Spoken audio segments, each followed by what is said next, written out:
কান্নাকাটি করার কি হয়েছে? নমস্কার বন্ধুরা, আমার নতুন ব্লগে আপনাদের সবাইকে স্বাগত জানাই। আশা করছি সবাই ভালো আছেন যে যেখানে আছেন। আজকে আমাদের একটু ল্যাদ দিন।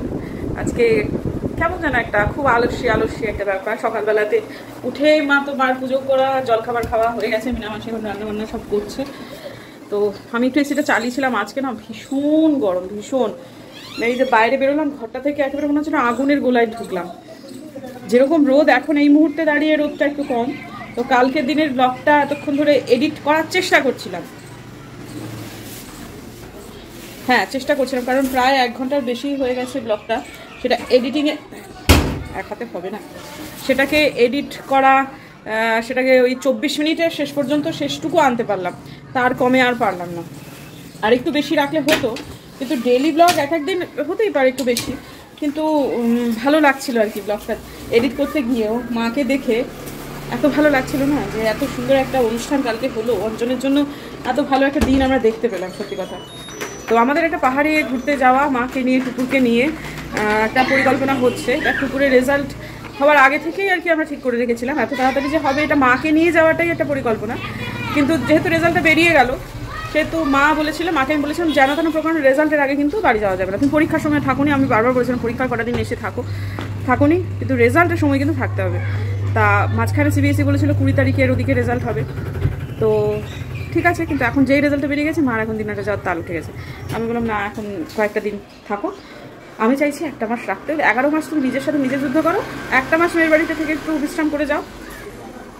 তো দেখা যাক কী হয়। আজকে হয়তো বা রাত্রেবেলায় প্ল্যানটা ফাইনাল হবে। কালকে দিনের ব্লগে হয়তো বলতেও পারি যে কোথাও যাবো, বা নাও বলতে পারি, তাদেরকে সারপ্রাইজ দেবো, সেটাও একটা হতে পারে। তো বুম্বাদার সাথে একটু আগে কথা হলো, কলেজে পৌঁছে গেছে। তো সে বললো যে হ্যাঁ একটা জায়গা, মানে ওর সহকর্মীরা তো অনেকেই ওখানকারই মানুষ, আর বুম্বাদা যাতায়াতটা খুব ভালোই ওখান থেকে করতে করতে পাহাড়ের গলিগুলি সব চেনা হয়ে গেছে। ও আমাকে বললো যে আমি একটুখানি ওর কয়েকজন সহকর্মী আছে তাদের সাথে একটু কথা বলে তবে প্ল্যানটা ফাইনাল করি। তো সেটা বোধহয় কথা হয়ে গেছে, আজকে জানা যাবে আর কি। মা আমার খুব ইমোশনাল হয়ে গেছেন নাতনির রেজাল্টের। হ্যাঁ, হায়ার সেকেন্ডারিতে আরও ভালো করবে, যা তোমার ইচ্ছা সেটা সবটুকুই পাবে, তুমি যেদিকে যেতে চাইছো সেদিকেই যেন তুমি যেতে পারো, সেসব বলে চলে বেশ একটা কী দেবে আজকের দিনে একটা কিছু, ওকে তো একটা কিছু উপহার দিতে হয়, ওকে তো কিছু উপহার দিতে হয় বলে টলে শেষটায় মাকে আমি বললাম যে মা কিছু দিতে হবে না, ছেড়ে দাও। বলে না, তাহলে একটা কাজ করি, আমি নাতনিকে টাকাই দিয়ে দিই। বলে মা আজকে টাকা দিলে। ও আমার শ্বশুরমশাইও একটু ইমোশনাল হয়ে যাচ্ছেন, নাতনি বড় হয়ে গেল সেই ভেবে আর কি। তো ঠিক আছে, আপাতত চলুন ঘরে যাওয়া যাক। কি গরম, গাছগুলোতে জল দিতে হবে, দেখো কাণ্ড। আজকে আমাদের রান্না কী কী হচ্ছে সেটা একটু বলে দাও। ও বাবা, হ্যাঁ ডাল হচ্ছে, আর কাঁকরোল ভাজা হচ্ছে। হ্যাঁ, কাঁকরোল ভাজা আর পটল দিয়া, চাল দিয়া, চাল পটল হয়েছে।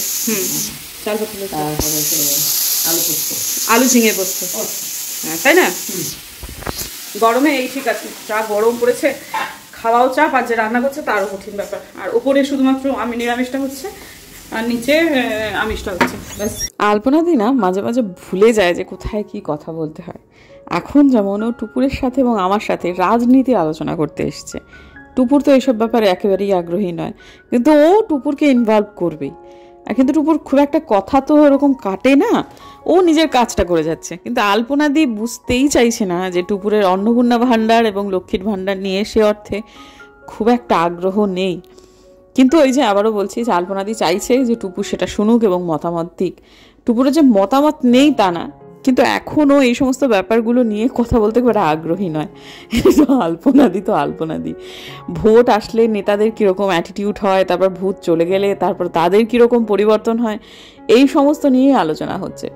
তারপরে মাকে খেতে দিলাম, এবং মায়ের সাথে আজকে আমার একটু ঝামেলা হয়েছে। দিনের বেলাতে ব্লগ আমার সেজন্য হয়নি, কিন্তু ঠিক আছে, মা চলে যেতে চাইছেন। আমি যথাসাধ্য চেষ্টা করছি 1 মাস মাকে আটকে রাখার জন্য, যতটুকু সম্ভব আমার পক্ষে আমি চেষ্টা করব।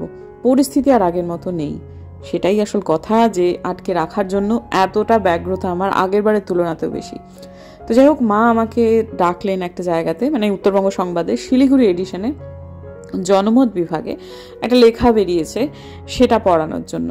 তো এই জায়গাটা আপনারা পারলে একটু পজ করে নিয়ে লেখাটা পড়বেন। আমার মনে হয় লেখাটা পড়া যাচ্ছে। যারা মোটামুটি একটু ফাস্ট পড়তে পারেন তারা আমার ভিডিওতে পজ না করেও পড়তে পারবেন, আর যারা একটু স্লো পড়বেন তারা একটু পজ করে নিয়ে ব্যাপারটা পড়বেন। জনমত বিভাগে লিখেছে তো একটি মেয়ে, সে ছাত্রী, এই সমস্ত অভিজ্ঞতাই যাতে টুপুরের না হয় সেই চেষ্টাই কিন্তু আমাদের রয়েছে। কালকেও গরম ছিল, কিন্তু আজকে এরকম মানে অগ্নিগোলকের মতো গরম এরকমটা ছিল না।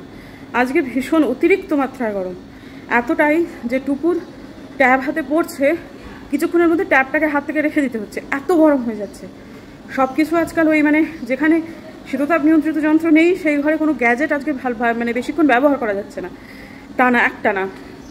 কিন্তু এটা ঠিক নয় না, এত গরম শিলিগুড়িতে। যা হোক, ঠিক আছে, এখন সব জায়গাতেই আবহাওয়া পরিবর্তন হচ্ছে, শিলিগুড়িও তার ব্যতিক্রম নয়। আমার মা যাবো যাবো যাবো যেটা শুরু হয়েছে সেটা তো শুরু হয়েছে, এবং সেটা নিয়ে আমার সঙ্গে আজকে একটু ঝামেলা হয়ে গেছে। আমি চাইছি যে মা একটা মাস অন্তত থাকুক, কিন্তু রেজাল্ট বেরিয়ে গেছে, সুতরাং আমাকে বেরোতে হবে। একটু আগে সেটা আপনাদের বললামও। এদিকে শিলিগুড়িতে এসেছে অগুন্তি ফর্দ নিয়ে, মানে এই কাজ করবো ও কাজ করবো সে সমস্তগুলো। তো সেগুলো না হয় হবে, মানে এখন যদি প্রত্যেক দিন আমি একটা করে কাজ করি তাহলেও আমার মায়ের দিনহাটা যেতে অন্তত পক্ষে দিন 10-12 তো লাগবেই।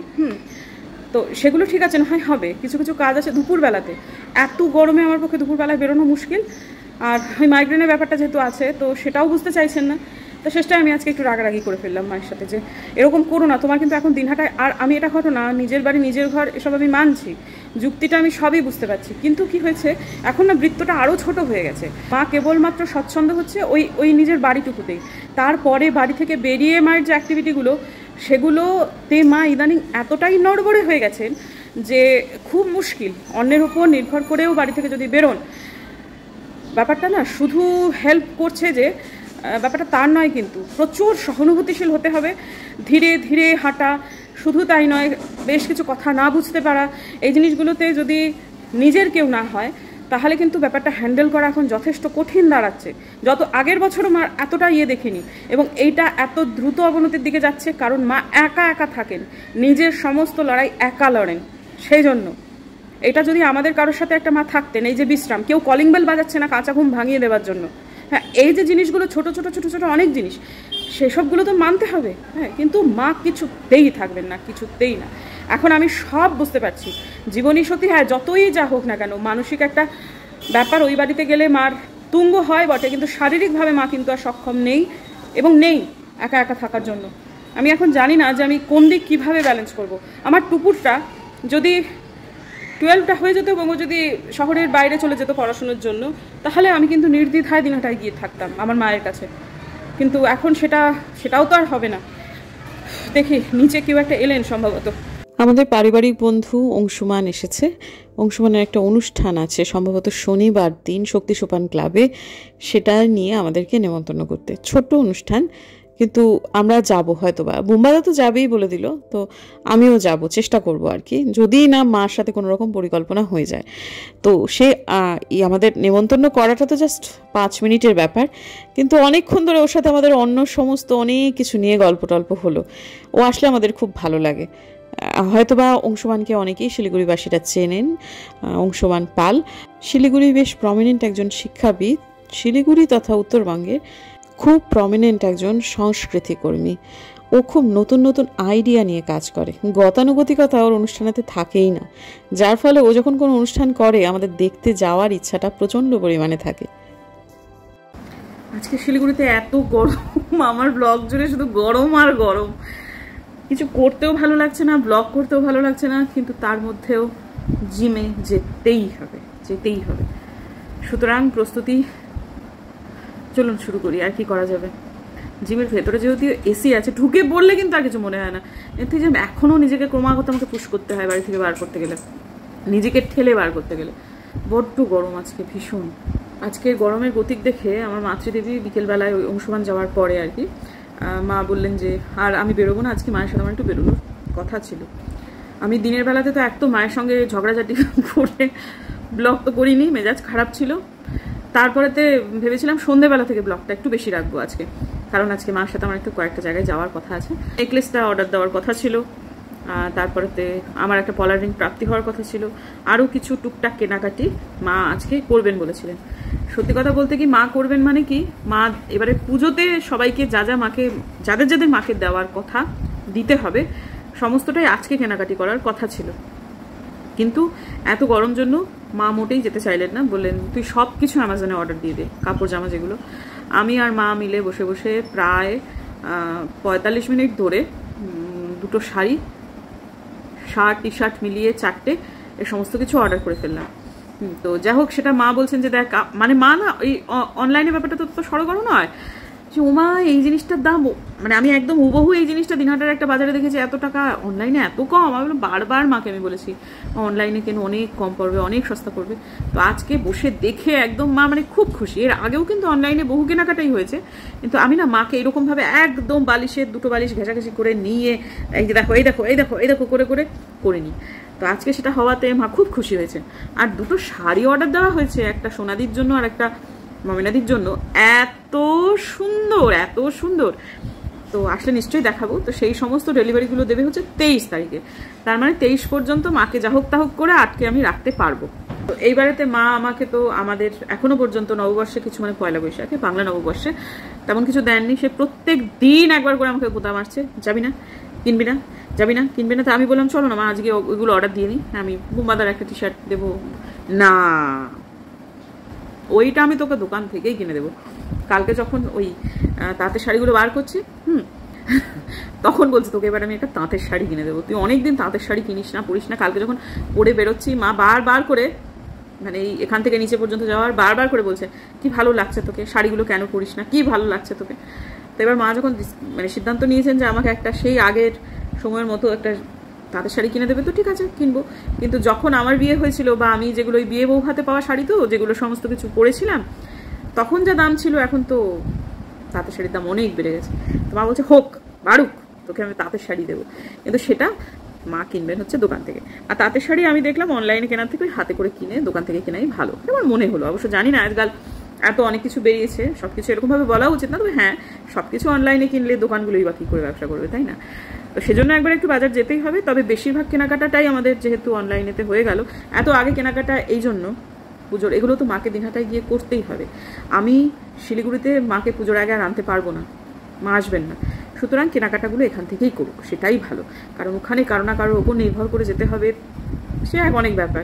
তারা তো অবশ্যই কর্মসহায়িকা, একজনের জন্য আর একটা কিনলে তার আর একজনের জন্য যেটা কেনা হবে, দুজনকে তো আর নিয়ে কেনাকাটা করতে যেতে পারবে না, দুজনের সময়টা পুরোপুরি আলাদা, তখন ঝগড়াঝাঁটি এসবগুলো হবে। এইবারে পুজোর নববর্ষে কেনাকাটার সময় মার খুব খারাপ অভিজ্ঞতা হয়েছিল, মানে একজনের মনে হয় আর একজনকে ভালো দেওয়া হয়েছে, এটাই আর কি ব্যাপার।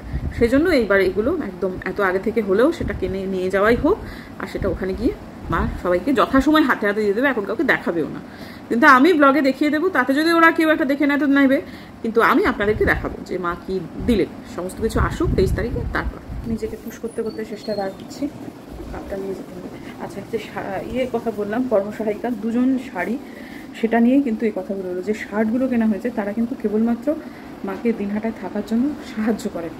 তারা তাদের মানে প্রত্যেকেই তারা কিন্তু মায়ের ভালোবাসার মানুষ, ইনফ্যাক্ট কর্মসহায়িকারাও তাই। কিন্তু এই যে খাওয়া খুঁড়ির ব্যাপারটা বলছি, এগুলো কিন্তু শার্ট টি শার্টধারীদের জন্য নয়, হ্যাঁ, এগুলো হচ্ছে শাড়ি যাদের জন্য কেনা হয়েছে তাদের উদ্দেশ্যে এই কথাগুলো বলা। তো আপাতত আশা করি সেটা আপনারা বুঝতে পেরেছেন। তো যখন আসবে সবগুলোই দেখাবো। জল নিয়েছিস? নিয়েছিস? চলুন তাহলে যাওয়া যাক, একটু জল খেয়ে যাই। এখন বললে হয়? এখন বলছে কালকে বৃহস্পতিবার, কোনো ফল নেই, কালকে দেখা যাবে।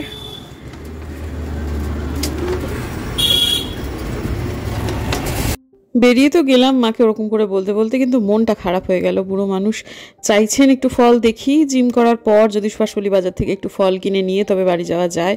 শরীরটা না আজকে একটু খারাপ করছে, হেঁটে যেতে একদম ইচ্ছা করছে না, এবং সেই জন্য একটা টোটো নিলাম। টোটোওয়ালা ভদ্রলোক বেশ বললেন যে আজকে নাকি একটু বৃষ্টি হতে পারে, তার অনুমানে সেরকম বলছেন। ভদ্রলোকের বয়স হয়েছে, তার অভিজ্ঞতাকে পুরোপুরি ফেলে দিতে পারছি না, যদিও আমি পরের দিন ভিডিও করছি, বৃষ্টি কিন্তু হয়নি। তবে হ্যাঁ, এই সময়টায় কিন্তু ঘরের তুলনায় বাইরে গরম অনেকটাই কম, বেশ ফুরফুর করে একটা হাওয়া দিচ্ছিল।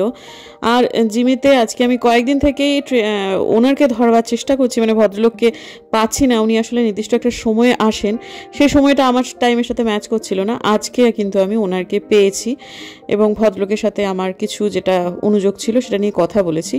এবং এই প্রথমবার কোনো একটা ইনস্টিটিউশনে আমি ওনারের সাথে কথা বললাম, এবং ওনার একদম এক কথায় বলে দিলেন হ্যাঁ আপনি যেটা বলছেন সেটা ঠিক, এবং এটা আমাদের দিক থেকে ভুল।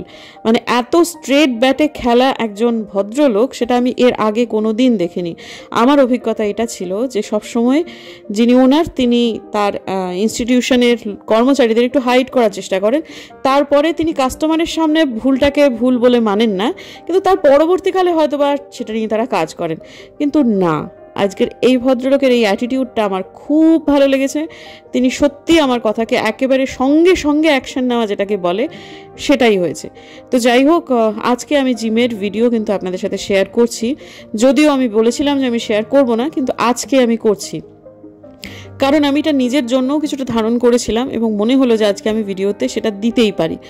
অনেকেই আসলে এ ধরনের এক্সারসাইজের ভিডিওগুলোতে খুব খারাপ মন্তব্য করে থাকেন, খারাপ দৃষ্টিভঙ্গি নিয়ে ব্যাপারটাকে তারা দেখেন। আমি ভেবে দেখলাম যে তাদেরকে খুব একটা গুরুত্ব দেওয়া দরকার নেই। আর ওয়েট মেশিনে আমার ওজন 3 কিলো কমেছে, যদিও অতটা বোঝা যাচ্ছে না, সারা দেহে প্রচুর চর্বি, সেহেতু কোথা থেকে 3 কিলো কমলো অতটা না চট করে ধরা যায় না। কিন্তু যা হোক, সেটা যখন কমেছে আমার মনে হলো যে না, কমেছে যখন, তখন একটু ভিডিও করা যেতেই পারে। আর বহুজনেই আমাকে মানে বিভিন্নভাবে, আমি তো বুঝি মন্তব্যগুলোর ধারণ দেখে, তারা সরাসরি না বললেও আমার এই জিম করা নিয়ে তাদের মনের ভেতর প্রচুর সন্দেহ। সুতরাং একদিন মনে হলো যে তাদের সন্দেহের নিরসন করাই যাক। আপনারা দেখে থাকবেন আমি কিন্তু প্রত্যেক দিন পুজো দেখাই না, কিন্তু আমি কিন্তু রোজ পুজো করি। তেমনই আমি কিন্তু প্রত্যেকদিন জিমে আসা, জিমে সেগুলো হয়তো বা দেখাই না, কিন্তু সেটা যে নিয়মে নেই তা নয়। মাঝখানে একটা সপ্তাহ বাদ গেছিলো কারণ আমার একটা জিম ইনজুরি হয়েছিল, এটা ঘটনা। সেটা বিশ্রাম নিলে সেরে যাবে, ডাক্তারবাবুরা বলেছিল, আমি সেই জন্য সেটা নিয়েছি। আমার শরীরটাকে তো আমাকেই টেনে নিয়ে বেড়াতে হয়, কাজেই খুব মেজর কোনো ইনজুরি হলে আমি যখন বিছানায় চিৎপটাং হয়ে পড়ে থাকবো, যারা ওই নেতি মন্তব্য, বাঁকা মন্তব্য করছেন, তারা আমার সংসারের কাজ বা আমার জিনিসপত্রগুলোকে করে দিয়ে যাবেন না। তবে এই মন্তব্যগুলো আমি কেবলমাত্র ওই বাঁকাচোরা মন্তব্য করা যে মানুষগুলো তাদের উদ্দেশ্যেই বলছি। সাধারণ দর্শক যারা আপনারা দেখছেন তাদের জন্য কিন্তু এই সমস্ত কথাবার্তা নয়। একটু আগে এক্সারসাইজ করতে করতে আমি একজন স্যারের সাথে কথা বললাম। উনি কিন্তু ওনার নন, উনি কিন্তু একজন ট্রেনার, হেড ট্রেনার বলা যায়। তো যাই হোক, এক্সারসাইজ কমপ্লিট করে নিয়ে তারপর আপনাদের সামনে আসছি।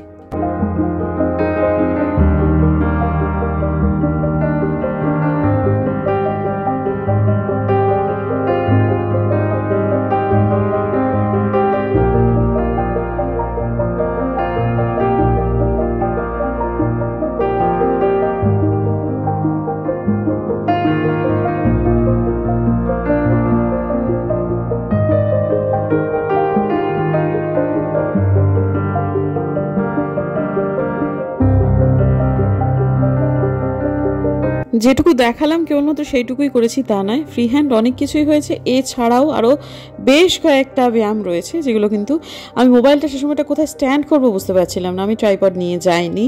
দেয়ালে ঠেসান দিয়ে মোবাইলটা রাখবার যেখানে জায়গা হচ্ছিল বা এমন কোনো জায়গা ছিল যেখানে মোবাইলটাকে দাঁড় করানো যাবে, সেরকম জায়গাতেই কিন্তু আমি দাঁড় করিয়ে কিছু এক্সারসাইজ ধরতে পেরেছি। তবে ব্যায়াম করার পর একটু ক্লান্ত তো লাগেই, কিন্তু ঠিক আছে, তখনও মানে যথেষ্ট পরিমাণ দোকানপাট সব কিছুই খোলা। সেজন্য একটা টোটো নিয়ে চলে গেলাম সুভাষপল্লী বাজারে। সেখান থেকে মায়ের জন্য কিনলাম আপেল, ওই এটা দিল হচ্ছে আমটার নামটা ভুলে যাচ্ছি, গোলাপ খাস, হ্যাঁ গোলাপ খাস, মালভোগ কলা, আর নিলাম পেয়ারা। এই নিয়ে বাড়ি এলাম। তো মা খুব খুশি হয়েছেন। আমি প্রথমে ওরমভাবে না এখন আনতে পারবো না এটা বলে দিয়ে আমার নিজেরই বড় খারাপ লাগছিল। যাই হোক, চলুন বাড়ি যাই, তারপর কথা বলি। সবটুকু কাজকর্ম গুটিয়ে ফেলেছি। এই যে এখন দেখতে পাচ্ছি যে অ্যাকোয়াগার্ডে জল নেই। এখন এত স্লো হয়ে গেছে না অ্যাকোয়াগার্ডটা, তো মানে যেটুকু শেষ কাজ ভেবেছিলাম সেটুকু করে নিয়ে ব্লগটা এন্ড করবো। এই যেটা একটা জুটে গেল, এত ধীর হয়ে গেছে যে এইটুকু হতে এখন আধ ঘন্টা। ঠিক আছে, আর কি করা যাবে, হোক। আমি ততক্ষণ তাহলে স্নানটা করে নেবো। স্নান করে এসে যতটুকু হয়েছে ততটুকুই বন্ধ করে দেবো। সকাল অবধি চললেই হলো। আসলে এখন না জলের ক্রাইসিসটা চালু হয়েছে, তো কাজেই এখন কোনোভাবেই জলটাকে নিয়ে ঝুঁকিতে থাকা যাচ্ছে না। তো যেটা বক্তব্য সেটা হচ্ছে, ব্লগ তো শেষই হয়ে গেছে। আর আপনারা মানে আমি একটা কথাই বলবো ভেবেছিলাম, আমি দুপুরের রেজাল্টের দিনের ব্লগের কমেন্টগুলো নিয়ে আমি পরবর্তীকালে ভেবেছিলাম আপনাদের প্রত্যেককে কৃতজ্ঞতা জানাই। আমি আর গুম্বাদা মিলে বলবো এরকমই একটা প্ল্যান ছিল, কিন্তু ভদ্রলোক এত বিজি, উনি হয়তো কালকে একবার ব্লগেতে আসতে পারেন। তো এখন দেরি হয়ে যাচ্ছে। আসলে আমি আমার দিকেরটা বলে দিচ্ছি যে আমি ভীষণভাবে কৃতজ্ঞ যে 99.9% মানুষই আমাদের সিদ্ধান্তকে সমর্থন করেছেন, সর্বান্তকরণে সমর্থন করেছেন। এত সংবেদনশীল মানুষ আমাদেরকে ঘিরে রয়েছেন, এটা আমাদের কাছে একটা মস্ত বড় আত্মবিশ্বাসের জায়গা। এবারে আমাদের মনে হচ্ছে যে আমি প্রথম দিকে ভেবেছিলাম বিতর্ক হতে পারে বা সেগুলো কিছু, কিন্তু সেটা তো হলোই না। উল্টে আপনারা এত সুন্দরভাবে আমাদেরকে এই সিদ্ধান্তটাকে সাধুবাদ জানালেন। সত্যি সত্যি আমি বোমাদারটা নিজে এসে বলবে, আমি মা হিসেবে আপনাদের কাছে অসংখ্য অসংখ্য অসংখ্য ধন্যবাদ জানাই, কৃতজ্ঞতা জানাই। এইভাবে যে আপনারা আমাদের পাশে আছেন সেটা ভেবে সত্যিই ভালো লাগছে। কোথাও না কোথাও গর্ব করতে নেই, যেন কোথাও আমার একটু হলেও মনে হচ্ছে যে এই একটা দর্শক তৈরি করতে পেরেছি, সেটার জন্য নিজের পিঠটা একটু চাপড়ে দিতে ইচ্ছে করে। যে তার মধ্যে যারা 2-1 রয়েছেন তাদের প্রত্যেকের নিজস্ব মতামত রয়েছে, সেটাও স্বাভাবিক। তারা মতামত দিতে পারেন, সেটাও খুব স্বাভাবিক। সেটাকে আমি ভুল কিছু বলছি না। তবে আপনারা যেভাবে আমাদের পাশে আছেন, ছিলেন এবং ভবিষ্যতেও থাকবেন সেটা আমি জানি। যার পেছনে ফটো নিয়ে বসে আছি তিনি সবটুকু ব্যালেন্স করবেন, আমি সেটাও জানি। আপনারা সবাই ভালো থাকবেন প্রিয়জনকে নিয়ে আগলে। দেখা হচ্ছে কালকে একটা নতুন ব্লগে। যদি আমার ভিডিও ভালো লাগে তাহলে প্লিজ সাবস্ক্রাইব করবেন, পাশে নোটিফিকেশন বেলটা অন করবেন, যাতে ভিডিও দিলেই নোটিফিকেশন চলে যায় আপনাদের কাছে। দেখা হচ্ছে আগামীকাল, ততক্ষণের জন্য টাটা।